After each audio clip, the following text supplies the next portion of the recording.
All right, Shalom. First and foremost, I want to start off by giving all praises to Yahweh Bashem Yahweh Shai Bashem Chak Wadash.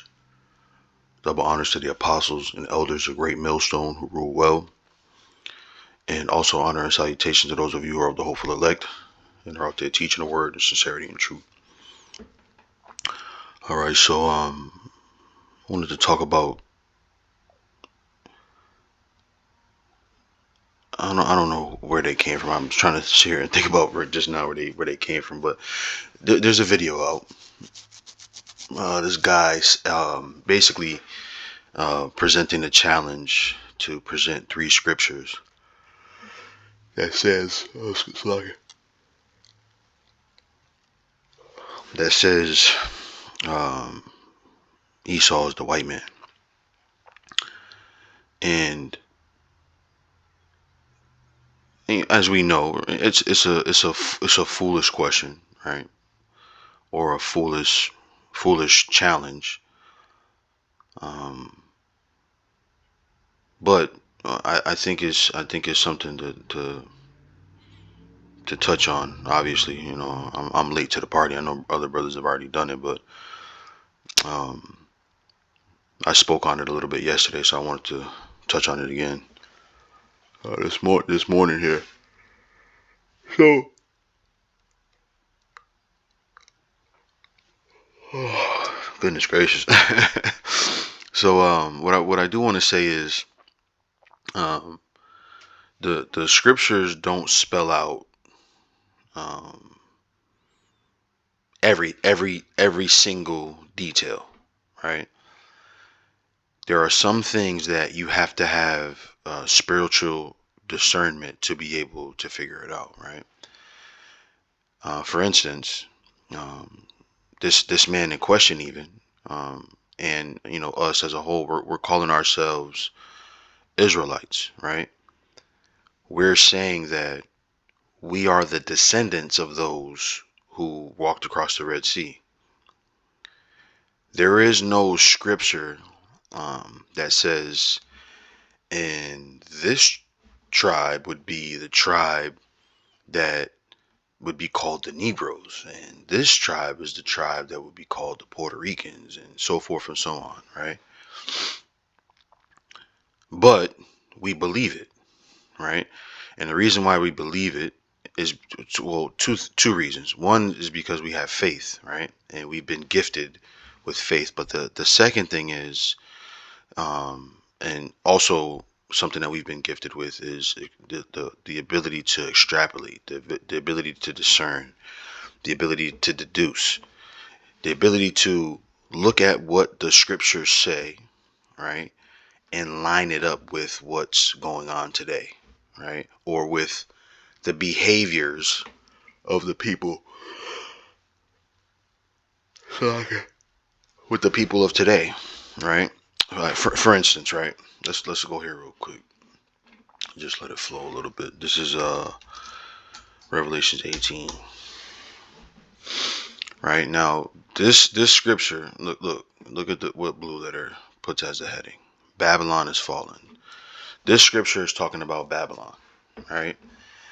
And we know a couple of things about this scripture, about this chapter, right? One, it's talking about a nation or a kingdom, right? Or a land or a city that that has some level of power and dominion, right? It's talking about a land or a city or a country that other lands and countries are getting rich from, right? It talks about uh, how these other nations, and specifically how they make their money by selling their goods, right, to this place, right?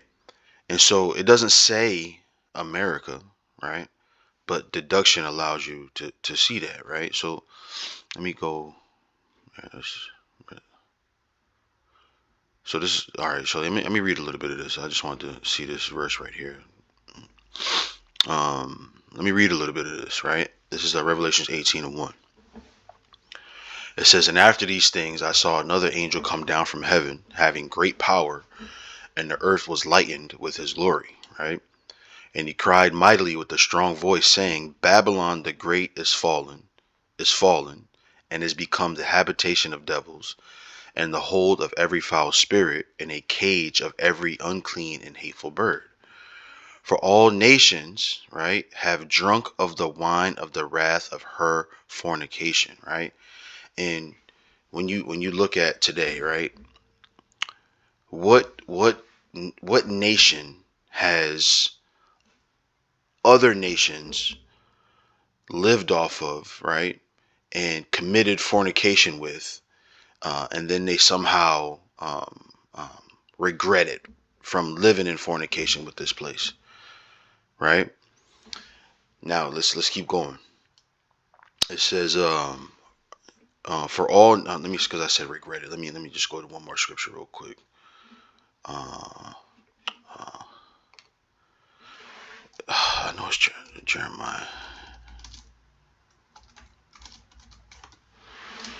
Yeah, Jeremiah 51:7. It says, Babylon, right? Again, hath been a golden cup in the Lord's hand, that made all the earth drunken. The nations have drunken of her wine, therefore the nations are mad, right? So what place has been like that, where they say, okay, we're gonna drink with this lady, right? And then when you wake up from the drunken stupor, realize that she had you in a trick bag, right? Which reminds me of that book there. What's that? Confessions of an Economic Hitman, right? The reason why I always reference that book, it speaks to the the underhanded dealings that America has done, and it helped me to understand scriptures like this in Jeremiah 51:7 and Revelations 18, right? When you learn about the characteristics of this place, right? And again, that's part of the discernment or the deduction that you use to understand what the scriptures are talking about, right? So let me keep going here. This is back to Revelations 18. So like it says, for all nations have drunk of the wine of the wrath of her fornication, and the kings of the earth have committed fornication with her, and the merchants of the earth are waxed rich through the abundance of her delicacies. Right? What nation has made other nations rich? Right? It says, and I heard another voice from heaven saying, Come out of her, my people, that ye be not partakers of her sins, and that ye receive not of her plagues. For her sins have reached unto heaven, and the Most High have remembered her iniquities. Reward her even as she rewarded you, and double unto her double, according to her works, and the cup which she hath filled fill unto her double. How much she hath glorified herself, right, and lived deliciously, so much torment and sorrow give her, for she saith in her heart, I sit a queen, right, and am no widow, and shall see no sorrow, right? That's America. That's the sentiment of America as a whole, right? It's this delicate queen, right, that no one can touch, right? No one can harm. Therefore shall her plagues come in one day, death, mourning, famine, and she shall be utterly burned with fire, for strong is the Lord, power will judge her, right? So we can read this whole chapter, and there's all kinds of like little uh hints that lead to your understanding that this chapter is talking about America, and that's what you need, right? So it doesn't say America, right? It doesn't say the land of the West, right? It doesn't say Biden. It doesn't say Trump, right? But you understand by reading it, right, and picking out a lot of the characteristics that it's talking about America, right? And then when you go to precepts to help build that point, right? Things like Daniel's the seventh chapter, where it talks about the the the the the the fourth beast ending and then being revived, right? Those things supplement scriptures like this, right? And that's how you figure certain things out, right? And it's no different when figuring out who Esau is. you have to be able to deduce what the scriptures say based on the information that you have in front of you, right? So let me since I said deduce, I want to read this definition first. It says arrive at a fact or conclusion by reasoning, right? By reasoning. Let's look this up. Search Google for reasoning, right? The action of thinking about something in a logical, sensible way, right? Let's see what else is up in here. Reason. Think, understand, and form judgments by a process of logic, right? Think rationally, think logically, think straight, use one's mind. Persuade someone with rational argument, right? And so this is what you have to do, right? When you're reading the scriptures, right? It only makes logical sense that Esau is a so-called white man, right? When you think about 2nd Ezra 6 and 7 through 9, where it talks about Esau being the end of the world, that has to be the so-called white man, right? And here's more evidence, right? And more things to think through are this. Through let's do it. Let's lead it this way. Let's lead it in this way. Let's do this. What is that? I think it's Proverbs 29 and 2. Yep. When the righteous are in authority, the people rejoice, but when the wicked bear through, the people mourn, right? So you look at this rule that they have, right? This the so-called white man, and how they perpetuate all of this wickedness, right? You look at you look at you got people who, and I said this yesterday, but I'll say it again. You got men who are saying that they're women, and you got women who are saying that they're men, right? You got women usurping the authority of men. You have children being disobedient to parents, right? You have liars, backbiters, all of this wickedness that's perpetuated in this world, and it's perpetuated because of who the ruler is, right?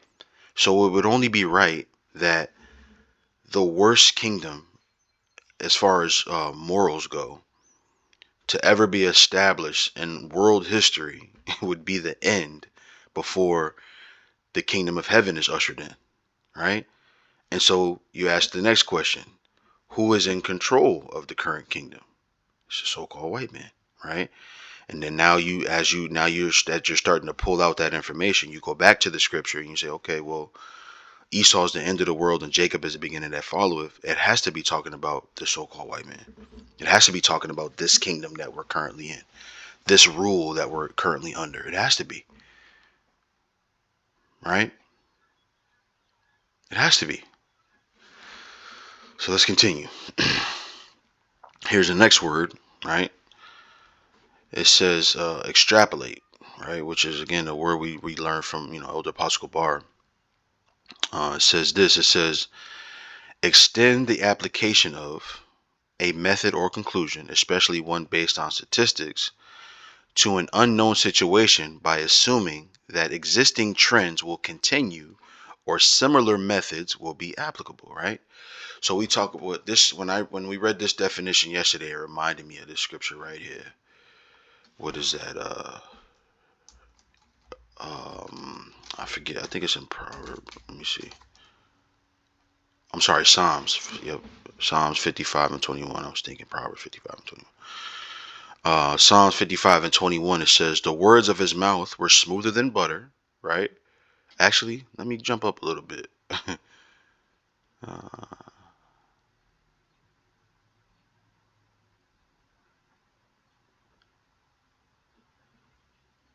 yeah, you could jump up quite a bit. Let me start right here. This is Psalms 55 and 20. It says, "He put forth his hands against such as be at peace with him." Right? "He hath broken his covenant." Right? "The words of his mouth were smoother than butter." right? But war was in his heart. His words were softer than oil, yet were they drawn swords. Cast thy burden upon the Lord, and he shall sustain thee, and shall never suffer the righteous to be moved, right? So here is a characteristic or a trend or a behavior, right, that we learned about, right? So you look at today to see who exercised this behavior, right? So you can pull out some history here and say, okay, look at all the peace treaties that were uh, organized here in the Americas between the Europeans and the North American Indians, right? You had these peace treaties, right? And they spoke, sorry, smoother, right? They spoke smooth words, right? Smoother than butter. But war was really in their heart, because what was they set out to do? Ultimately to conquer the whole world, right? But they did it under the guise of peace. They did it under the guise of as the Apostle Tahar says, plantation Christianity, right? But war was really in their heart, right? And so this is another thing too that Christians do. They speak softly, and then when you get passionate and being annoyed by them, right? Then they go, "Oh, why are you getting so bent out of shape? You're so violent. You're so wicked." As though speaking kindly somehow lessens the fact that you're really out for blood, right? So who is this? Who has done something like this? Speaking smooth words but having war in their heart, right? It's very simple. Let's go back to that again. So it says, to an unknown situation by assuming that existing trends will continue or similar methods will be applicable, right? So we understand by these characteristics that are outlined in the scriptures. Here's another thing. Let's go here. What's that scripture um, that I'm thinking about? Oh, it escapes me now. Um, oh, here we go. Here we go. Ezekiel. I think Ezekiel 36:2. Yeah. Boom. Here's another characteristic of the same people we're talking about. Or let me pull it out real quick. Boom. Idumea. Right. So here's another characteristic of theirs. Thus saith the Lord power, because the enemy has said against you, Aha, even the ancient high places are ours in possession. Right. Who took the ancient land? Who took our land? Right. Now, of course, there was a series of events, right? But who ultimately now is in control of that land? Esau, man. The so-called white man. Or the white man.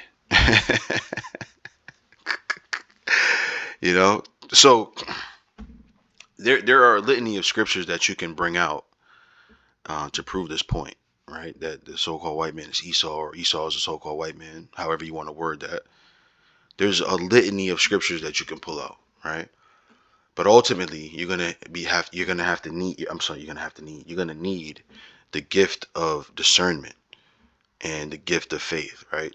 So let me read these few scriptures that I have pulled up. This is Proverbs 4:7. It says, "Wisdom is the principal thing. Therefore, get wisdom, and with all thy getting, right, get understanding." Right. So you have to have some level of understanding, right? But a lot of times, what you're seeing when you see these guys with these funny challenges, or their snide remarks, or their gross misunderstanding of the scriptures. A lot of the times, these misunderstandings come because there are people that are trying to fulfill their own fleshly desires, trying to fill their own bellies, right? That's where a lot of this stuff comes from. Okay. So this is why it's not that they don't understand or that they can't understand, but they prefer to fulfill their own desires in their own belly, right? So this is 1 Corinthians 2:14. It says, "But the natural man receiveth not the things of the Spirit of the Most High, for they are foolishness unto him, right? And they'll even say it, right? They'll say things like asinine. They'll say things it's pointless. Like you had this guy, I forget his name now. We used to call him Blue, but you don't see him anymore, do you? But he came out with the potato chip on his hand. Look, y'all, I got the chip. you know, um, he said that it was pointless for us to go out there in winter. What do you call us? The winter prophets or something like that? Something along those lines, right? So these are the types of things that they say because the things that we're talking about are foolishness to him because they're natural men, right? Neither can he know them because they are spiritually discerned, right? So these things that we're looking to, right? These things that we're learning and understanding or learning about, they're spiritually discerned, right? Let's look up that word discerned.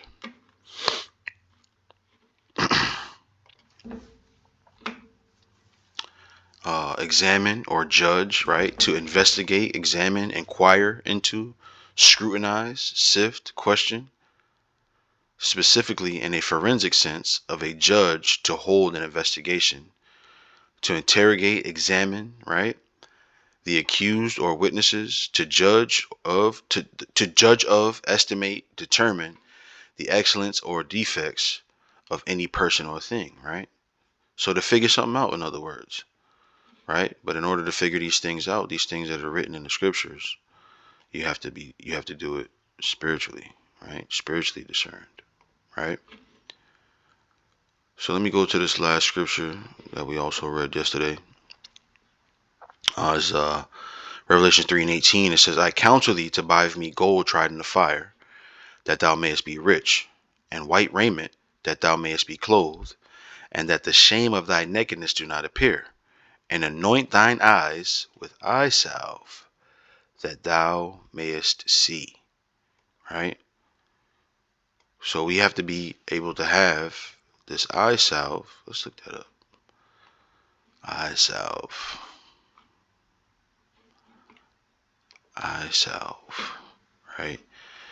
A preparation composed of various materials and used as a remedy for tender eyelids, right? Neuter of a presumed derivative of cholera, a cake probably akin to the base of probably poultice, right? I've heard of this before. Let's look this up real quick. This is what I'm thinking it is. Yep. A soft, moist mass of material, typically of a plant material or flower, applied to the body to relieve soreness and inflammation and kept in place with a cloth, right? Where did I hear this from? Poultice. But anyway, they make these, it's basically like a pack of all these different herbs, and you can put it on a place of the body, in this case in the eyes, so that you can see clearly. Maybe Dr. Sabi was saying something about it. I can't remember. But anyway, so we need that eye salve to be able to see certain of these things, right?